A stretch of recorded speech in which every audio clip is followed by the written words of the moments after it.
आज पढ़ाई हो रही है। अध्याय 14 में हेडिंग है भौतिक तथा अभौतिक संस्कृति, material and non material culture. Material and non material culture 11th का अध्याय 14 में हेडिंग है भौतिक तथा अभौतिक संस्कृति, material and non material culture.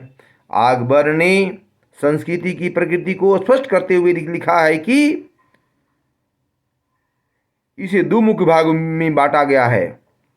हम संस्कृति का भौतिक पक्ष तथा अभौतिक पक्ष।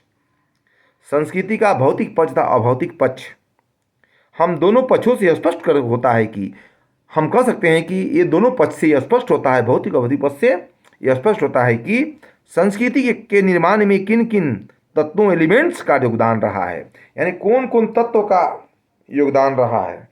हर कोई जानना चाहता है एलिमेंट्स तत्व का कौन कौन तत्व का योगदान रहा है तथा संस्कृति का रूप इतना व्यापक, जटिल और परिवर्तनशील क्यों है। अब जानिए भौतिक संस्कृति क्या है भाई, है ना, मेटेरियल कल्चर। सभ्यता के आरंभिक युग से ही मनुष्य अपनी विभिन्न जरूरतों को पूरा करने के लिए तरह तरह की वस्तुओं का निर्माण करता रहा है। मनुष्य तरह तरह की वस्तुओं का निर्माण करता रहा है ना। देखने सोचने वाली बात है। शुरू से यह वस्तुएं पत्थर के हथियार और बर्तनों के रूप में थी। इसके बाद मनुष्य जैसे जैसे अधिक सभ्य होता गया, पढ़ लिख गया, शिक्षित हुआ, उसने कहीं अधिक उपयोगी और जटिल वस्तुओं का निर्माण करना शुरू कर दिया। आज मनुष्य में तरह तरह की मशीनों, उपकरणों, इमारतों, सड़कों, संचार के साधनों, कलात्मक वस्तुओं, औषधियों, खाद्य पदार्थ तथा इसी तरह की दूसरी वस्तुओं का आविष्कार करके काफ़ी सीमा तक प्रकृति का नियंत्रण कर लिया है। ऐसी सभी नैतिक संपूर्ण वस्तुओं की संपूर्णता को ही हम भौतिक संस्कृति कहते हैं। भौतिक संस्कृति का विकास मनुष्य के प्रयासों से ही होता है, किंतु इसी बाद में भी मनुष्य का जीवन अधिक चारों ओर इन भौतिक दशाओं से ही प्रभावित और शुरू हो सकता है। भौतिक संस्कृति की प्रकृति को इसकी अनेक विशेषताओं के आधार पर हम समझ सकते हैं। सर्वप्रथम भौतिक संस्कृति पूर्ण होती है जबकि इसकी अंतर्गत अपने पदार्थ को स्थूल रूप से देखा जा सके। इसकी प्रकृति स्थानीय मापनीय होती है। इसका अर्थ है कि मापा जा सकता है। यह संस्कृति सरल होती है क्योंकि कोई व्यक्ति इसकी उपयोगिता को सरलता से समझ सकता है। इस संस्कृति में होने वाली वृद्धि स्वाभाविक होती है। जैसे जैसे सभ्यता का विकास होता है, भौतिक पदार्थ का समझ निरंतर वृद्धि होता है। भौतिक संस्कृति में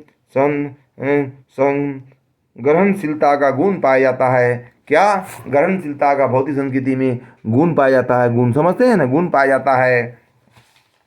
गुण पाया जाता है। उदाहरण के लिए देखिएगा कि अमेरिकी वेशभूषा का मशीनों का उपयोग उसमें कोई परिवर्तन किए बिना हम भारत में भी उसी प्रकार से कर सकते हैं। यह संस्कृति व्यक्तिगत है क्योंकि अपनी ज़रूरत के अनुसार बहुत सी भौतिक पदार्थों में भी हम किसी भी पदार्थ का उपयोग अपनी अभिरुचि के अनुसार नहीं करते हैं। हमारी संस्कृति बहुत डेवलप कर गई है। यह संस्कृति परिवर्तनशील होती है। नए नए आविष्कार होने के साथ ही भौतिक संस्कृति की प्रकृति से भी परिवर्तन हो जाता है।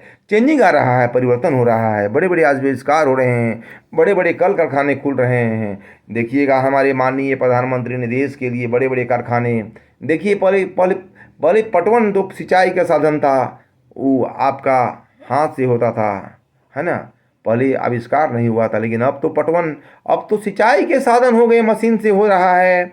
अब ट्रैक्टर से खेती बाड़ी हो रही है, ट्रैक्टर से हो रही है।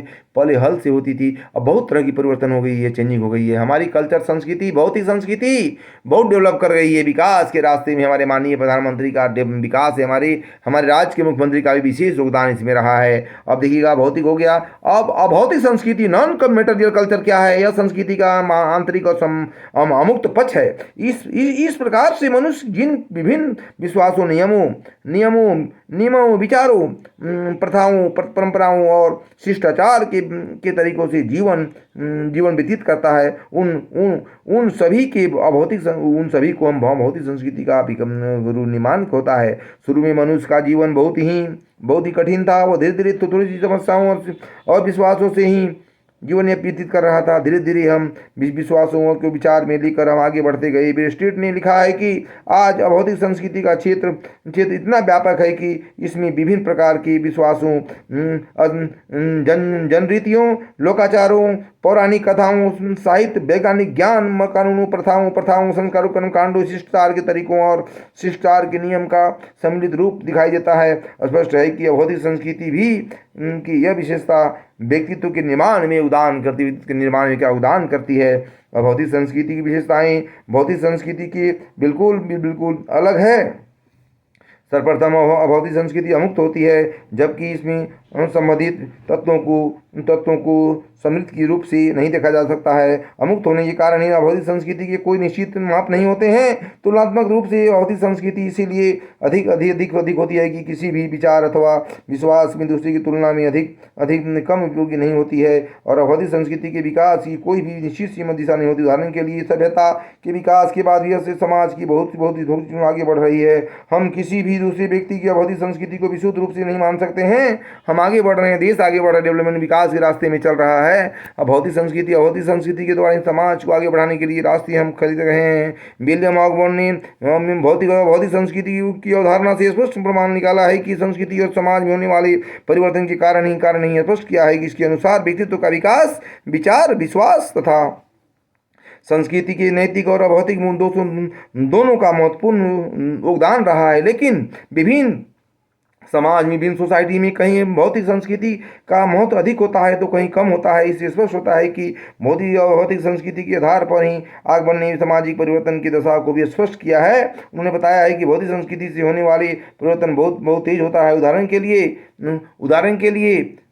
के लिए पहिए का आविष्कार हो जाने के बाद परिवहन के सामने में इतनी तेजी से वृद्धि हुई कि 60-70 वर्ष के अंदर ही हम घोड़ा गाड़ी से बहुत तेज गति से चलने वाली बिजली की ट्रेनों के स्तर पर पहुंच गए हैं। हम पहले घोड़ा गाड़ी चलते थे, इतनी रफ्तार से डेवलपमेंट किया है, विकास किया है कि हम आगे डेवलपमेंट किए हैं, और हम घोड़ा गाड़ी के आविष्कार से, हम बिजली के आविष्कार से हम आगे बढ़ गए हैं। और हम देखते हैं कि समाज को कितना डेवलपमेंट करते हैं। अभी हमारी संस्कार और संस्कृति से बहुत ही आगे बढ़ गए हैं। हम चाहते हैं कि देश 21वीं सदी के भारत में गिनती हो, और इस प्रकार हम कह सकते हैं कि भौतिक संस्कृति के द्वारा ही समाज को आगे बढ़ाने के लिए कर्तव्य है। हमारे माननीय प्रधानमंत्री कर्तव्य है कि भौतिक संस्कृति और अभौतिक संस्कृति और देश को आविष्कार के कारणों के आगे जोड़े और आगे डेवलपमेंट करे, विकास के रास्ते में लाएं। हम चाहते हैं कि समाज आगे बढ़े, सुदृढ़ हो हमारा देश। हमारा ये कर्तव्य है, हमारा ये हमारा मानना है। बस आज इतना ही।